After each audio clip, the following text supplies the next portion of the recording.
One of the most common misconceptions that I hear about the film industry, or I guess entertainment industry as a whole, is you're either working all the time or you're unemployed. But in reality, I think that that's like rarely the case. You're working in cycles. And I think once you look at it from that perspective, then you really start to understand the flow of this industry better.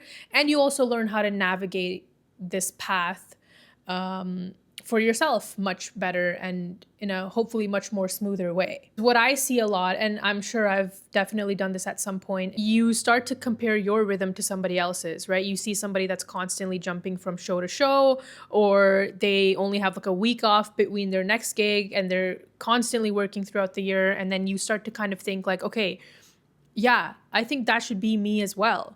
Right? It's natural. It's happened to every one of us as a creative at some point. What I'm trying to get at is that person's path might not even be your path. You could absolutely try to follow their footsteps and do the same training or follow the same school of thought that they had and do it exactly step by step. But then you realize like the pace is different. Maybe the hours are different. Maybe the way that you feel internally when you're showing up to these spaces and being creative is not the way that you imagined it to be. And honestly, you might even think, yeah, I like the idea of that lifestyle. I definitely am intrigued by what that could look like for me. But then when you practically step into it, you might realize, okay, yeah, that doesn't really fit the kind of life that I really actually enjoy and want to be building for myself, right? For example, somebody that's working all the time literally means they're working all the time. So that means they're working through the summer, they're working through the holidays, they're working through the events and the parties and the gatherings. So yeah, on one end, they are working all the time, but then they're sacrificing not having perhaps the summertime off or time off to celebrate with family and friends. Like I've mentioned this before a few times now, right? So it's kind of like a balancing act. If you're somebody who wants to travel during the summer or you do want to have your summers off, then that's something that you have to really look into and you have to consider. If you are somebody who wants to only work during the winter, or not winter, sorry, if you're somebody that only wants to work during the summer and have your winters off, then you should have the freedom to do so, right? And I think what bothers me too is like people always say, especially when they show up to work, oh, you know what, I'm so bummed out that I'm working during this holiday. Oh, it's the long weekend, but we're on set. And it's like, nobody asked you to be here. This is your choice to fully accept the gig and sign up for the job. This isn't like someone's literally pinning you against the wall being like, you have to show up to work.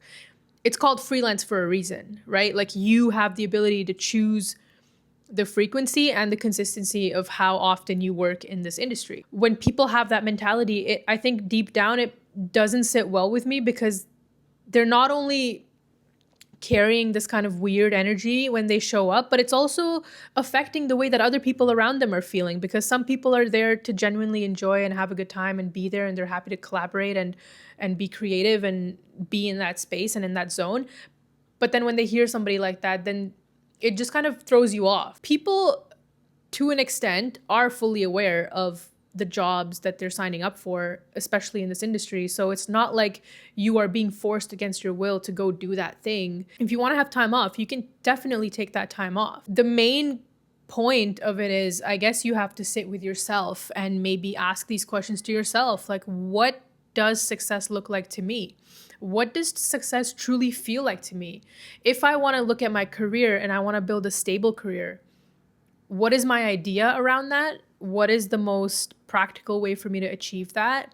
And is it going to fulfill me? Because everything in life comes with a little bit of sacrifice, right? You don't see the greats being at the position that they're at by just literally being lucky. It's like they put in a lot of hard work. They're dedicated, they're disciplined, they're going out there, they're figuring things out, they're sacrificing their personal time to be doing work. I feel like it really boils down to, don't focus on what looks impressive to you, because that's going to wear off really, really fast. Try and focus, or I guess pivot the focus on what's most sustainable for you as an individual. I have periods where I'm constantly in self-reflection of, what does success look like for me? And what am I really trying to gain here like here as in this industry, right?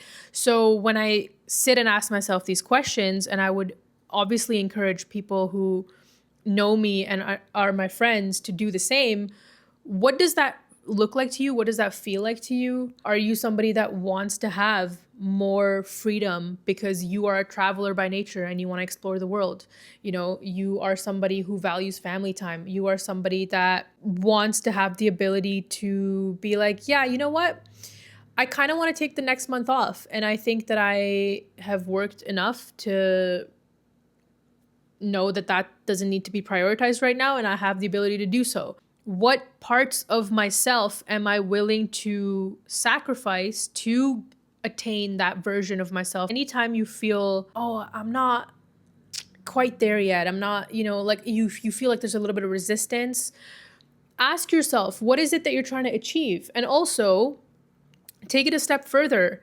Think about it like this. Am I willing to sacrifice certain parts of my life and the lifestyle that I have now to achieve that version of myself at the end that I'm really trying to desire? People don't really talk about that enough because, yes, when you get successful and when you get that consistent work, it's amazing. It's one of the best things in the world. I love this industry, so I can talk a lot on that side. But for this point in this conversation, what I'm trying to say is you have to kind of think, okay, until I get to that point, how am I navigating things? Because you don't want to be that person that sacrifices not having enough time for your family and friends, but then you show up to work and you're kind of mopey about it, right? You don't want to be that mopey person on set. You always have the option to say no. People don't exercise that option, and I don't blame them, because I think subconsciously too, there's this maybe thought of you have to say yes to every opportunity and you have to say yes to jobs because this industry is about networking and you got to network and blah, blah, blah. But you also have to really just like think about, okay, what is best for me? And is it aligned with my long-term vision? That's really what it is. I had this thought the other day and I was thinking it's not really about the absence from work that creates instability, because you could take time off. Like, I actually enjoy taking time off now because I'm intentional with it. But it's you not owning your choices when you're inside that cycle that you're already in. Something that really helped me stay grounded with that, understanding my perception of time and what it actually means.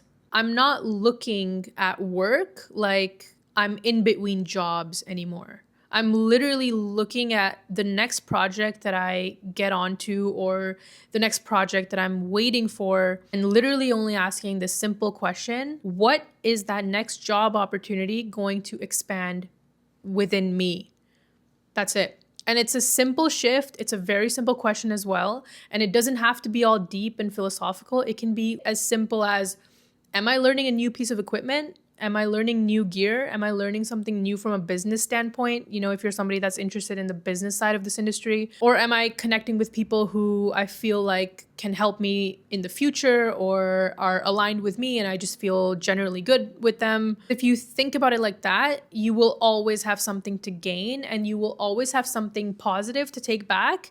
And it will take that pressure off of you to be like, I'm not getting to where I need to get to, or it's not happening as fast as I want it to, or, you know, I think that's really it. Those are the two common questions that I find people having. It's like, it's not happening the way I want it to happen, and it's not happening as fast as I'd like to happen. And I'm definitely part of the second group with the fast, because time for me was like of the essence, and it still is. And you obviously try to be intentional with your time, but sometimes I've fallen into this trap of being impatient and getting myself caught up in these thoughts of like, it's not working out. This is not happening. That's not happening. This. And I'm like, wait a second. I already have the next job that I'm going to do. I already have enough contacts. And even if I don't, I'm looking at things from a different perspective. If you shift it and you're like, okay, I can use this time now to take a break and rest and reset, maybe recharge, physically train, or mentally kind of make sure that you're clear in your mind and your energy when you step into your next project. Like, all of these things can help you and they can benefit you if you just kind of look at it from that lens, is the main point. Okay. I know it's sometimes tricky, and a lot of people don't think like this, but the point for me to talk about these things is I think it is important, and somewhere down the line you do feel like, am I where I belong? Is this something that's good for me? Should I continue doing this? And I'm just here to tell you, like, yeah, you absolutely should. If you've got that idea in your head about being in this industry in the first place, you should stick with that vision, but just understand how you can fill up your thoughts in a much more productive way that are actually aligned with your growth, rather than thoughts that perhaps like derail you from your growth and your end vision. I'll give you an example with myself. If I'm not physically on set, I'm not taking that in the wrong way. I'm doing things that make me feel good. I'm doing things like going out in nature. Maybe I'm doing a lot of self-development stuff. Is there a new piece of equipment in the market that I feel like could help me when I go on to the next project? Because you also have to make sure you are somebody that's preparing yourself to be the best in that job, in that role, to get hired. Even if it's not that, it could be literally as simple as sometimes I write short scripts and I'm like, I kind of want to make my own little short, or I want to help my buddies make their own little shorts, right? So I'll help them and I'll be kind of creatively inspired and involved in that side of the world. Maybe I'll do a commercial, maybe I'll do a music video, but I'll be doing something.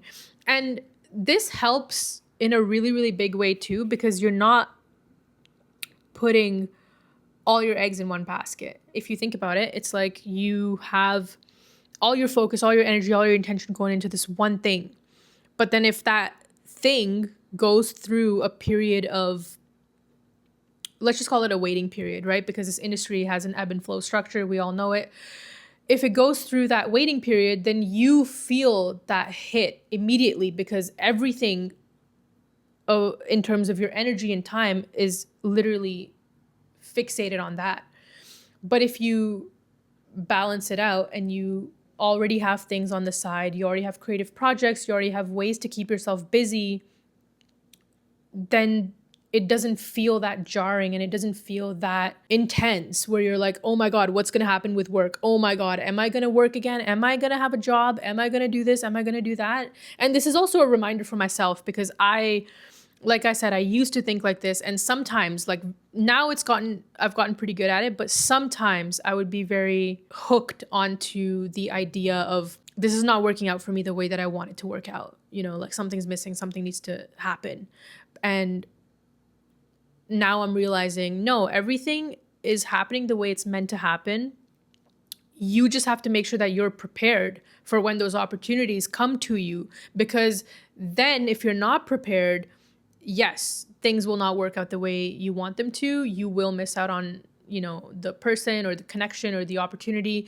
And then you probably will derail, but like, we're not going to get into that part. And when you use your time wisely, it also helps you come back to set in a much better way. Whether it's you feel more physically prepared, or you feel more technically prepared, or more mentally prepared, just overall energetically as well. Like your mood is going to be better because you're like, yeah, I was preparing for this. I'm ready for this. Sometimes I've also seen people who come out as dailies and they're like, oh man, I forgot like what a film set actually, works like. I forgot the hours that we put in, and they'll make jokes. And I'm like, whoa, I never want to be that person. Like I want to keep myself consistent enough in the background, like when I'm putting the work in for myself, to be ready. I don't want to be the person that's like coming back and what's the term, like rusty, I guess. That's where a lot of people primarily feel that anxiety, and they feel like they are falling behind if they're not constantly working or constantly booking things one after the other, or having an agent or a producer or an operator or somebody who's by their side consistently giving them the work. But if you are intentional about it, like I said, I think the waiting period and the time off period can actually be really, really beneficial for your growth and your own cycle. I think the other element to this conversation too is responsibility, right? A lot of people, what I've noticed, and this is just this is honestly literally just my observation. People will use excuses to not do the work, but then they'll complain about not having the work. And it's like, how do you expect that to work out for you? How do you just want to sit at home and have like the top Netflix producers come knocking at your door being like, hey, we want to work with you, we think you're great? How is that going to happen? That's never going to happen. Do you know what I mean? So people using the excuse of the industry is too slow, or things are just not working out, or I'm not meeting the right kinds of people, these things are ultimately hindering you and your path. Yes, this industry has waves, right? It has the strikes, it has COVID, it has periods where generally during certain seasons it does slow down. There's still been people who have worked through those periods of time. I have worked through COVID, I have worked through the strike, I've worked through the traditional slower winter seasons. I have found a way because I have utilized my time. I have taken the responsibility to make sure that I have networks and I have connections and I have people that genuinely will work with me. And I'm also trusting the timing of things, right? If I'm working on a show and if I have a month off, I'm taking responsibility to make sure that I'm budgeting for that month off, that I'm saving a little extra than I normally would from my paycheck to account for that month being off. These are things that ultimately fall on you as an individual and they don't fall on somebody else. Like somebody else, sure, you could rely on them to get you hired, but that doesn't mean you automatically just project like, yeah, things don't work out for me because that person doesn't call me for work. What I've learned is you cannot fully outgrow your momentum in this industry. If you want to survive, then you have to consistently keep building your readiness, actively taking the steps to secure your next job. It's up to you, right? Unless you have an agent and you're a director of photography or you're somebody that's above the line and is established and has somebody that's doing that work for you, for the most part, general below the line crew is doing the work themselves. They're going out there to these social events, they're networking, right? Being proactive, taking that initiative, and not hesitating to just be confident in saying, I'm available for work. You should hire me. I used to have this thing in my head where I was like, I don't want to be that person that's like, I'm available for work.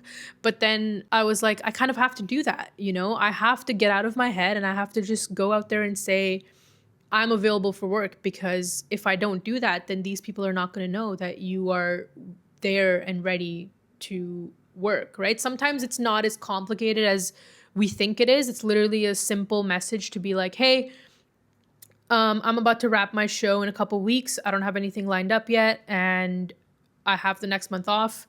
Love to work with you again. You know, simple, boom, done. You don't have to think about it twice. You don't have to get in your head about it. You don't have to think too hard. Just be simple, be clear, be direct, and the other person will receive the energy in that way. When I used to be a trainee, I used to do this with my trainee coordinator. If I felt like I was ready to hop onto my next show right away, I would literally email her 2 weeks before my current show would end. And I would say, I'm ready to go on to my next show. And I would even take it a step further. And I would say, I haven't done a show with a multi-camera setup yet, or I haven't worked with cranes, or I haven't worked with descender rigs. Like, do you have anything that's, you know, filming that I can get a chance to learn from that? So it's really up to you. You have to think, okay, if I get a job for the next 8 months, is it just another job that I'm gonna do, but I'm gonna be miserable in? Or is it gonna be something that I'm happy and joyful about, and it's gonna expand me, it's gonna make me feel aligned with my growth, it's gonna make me feel fulfilled, and I'm gonna be really, really, you know, positive and uplifted when I show up to work and show up for my team, and I can be a team player. Another example of that is also not relying in one lane. Like I said, putting all your eggs in one basket. If you want to have maybe a little bit more of a consistent workflow, one of the things that you could do is not just relying on TV shows, you know, maybe reach out to people that are commercial folks, or maybe people that do music videos, or people that do their own side projects, and they are always willing to take more new people in and hire new people. Sometimes the union members who are my friends and I love them, they will be like, yeah, I only do union stuff. But then guess what? When the union goes on strike, or when something like COVID happens and the union's not working or has shows, those people are not working and they don't have shows. I would encourage people who listen to this and are in the same boat, if you expand your radius a little bit, that can also help. And that works with not just people as well, it works with environment, not sticking to people that locally work just within, for example, the city of Toronto. I frequently visit LA, I frequently visit New York. I've been building networks there. That's helped me significantly, and it's helped me in a really positive way. So something like that, if you know, I want to be working in Vancouver, then try expanding your network in Vancouver, try expanding your network in Calgary even. You know what I mean? So those types of things will help you, because if you're doing it in the right way, I truly feel and believe you're never really off, because when you're off, you're doing these things. And when you're working, you're working. So it kind of balances out. You're developing skills that help you feel more confident to walk into the next project. The goal here is to be not somebody that's just available. You want to be somebody that's valuable, because if you're valuable and available, that's what gets you hired on set. Anybody could be available. There could be a whole roster of people that's available, but how do you stick out to that producer? When you go in there to negotiate with them, or when you're going there to talk to the DOP, my voice just cracked. I don't know if you guys heard that, but when you're going there to like talk to the DP, or talk to the camera team and say, hey, I'm available and I want to work on this project, are they going to hire you because you're just the only option available? Or are they going to hire you because they feel like that's the person that actually fits the role that we need? I think about that for myself, and I definitely want to be somebody that's a valuable addition to the team, rather than just the next person in line that we had available, so we kind of hired her. And then eventually you'll find that things do settle and something just shifts, and you go from a point of like, oh my God, I haven't worked in a while, or I haven't produced in a while, or I haven't written in a while, or done this in a while, or launched this, or whatever it is, to literally just being like, I've actually been in motion this whole time. And I haven't been on set, but I've been in this cycle, and it's been great, because I'm expanding, I'm growing, I'm evolving as a creative, as a technician, as an individual.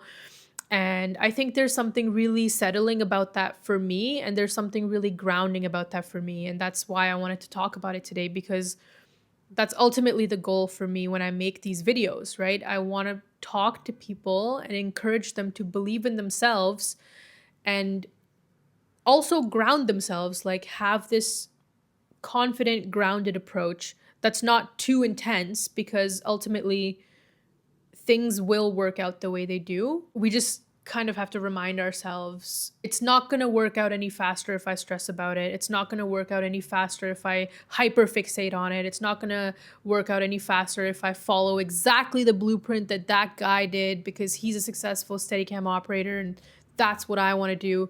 Like, it might for a bit, but then it might not fulfill you in other parts that you think, right? So I think the beautiful part about film and being a creative is you could literally pave your own way, and you should pave your own way, and you don't have to follow somebody else's footprints. You don't have to follow somebody else's version of how they achieved their end goal. If your end goal is to be a really successful musician, do what you feel inspired to do, and take inspired action in the way that you think would align with your version of being a musician. I love the fact that you can pave your own way, and I would always encourage people who are in this industry or want to break into this industry to say, hey, you literally have this amazing opportunity to create your own path. The fact that people get caught up in a blueprint or a vision because they're seeing the end, right? Like, you see the end, and there's nothing wrong in seeing the end, but you don't have to do the exact thing that that person did, because the truth is, this is not a linear industry. It's not a linear path. Every single person who's gotten to where they are at and they think, yeah, this is where I want to be and I'm happy, they'll tell you, oh yeah, I looked at that person and they did it a completely different way, or I looked at that individual and their path was completely different, or maybe somebody jumped positions, or somebody, had that one person that immediately gave them that golden opportunity, and then boom, they're at that position. So it really is a versatile industry, and it's very non-linear, and you should look at that in a positive way, and you should be encouraged by that, because you can be like, okay, I don't have to fixate on somebody else's journey. I don't have to make myself feel that pressure of not achieving that success that they have, because ultimately I know that maybe that might not even fulfill me in the end. Everything has its own pace in this industry, which is not really rooted in comparing yourselves to other people. I would never ever tell you to compare yourself to other people either. I don't think that that's something that would be healthy for anybody. This industry has a beautiful way of aligning you with the right kinds of opportunities, the right kind of people, and eventually things just settle and they fall into place at their own time, at their own pace. You don't have to do anything other than focusing on yourself and keeping the core value and the core vision in mind of, what do I really want to gain out of this experience? Because if you get caught up in the little things and the overthinking and the anxiety and the, what if this doesn't happen this way, or what if I step outside of my comfort zone but then it doesn't work out, then you're really going to stay stagnant, and that's not the goal. I want to help people feel confident enough to think that, yeah, you know what, I can step out of my comfort zone because I can achieve that goal. So I don't know, at least that's what helps me. And when I talk to myself, if I feel doubtful about something, it helps bring ease into my mind, in knowing that everything works out the way it's meant to for each person in this field.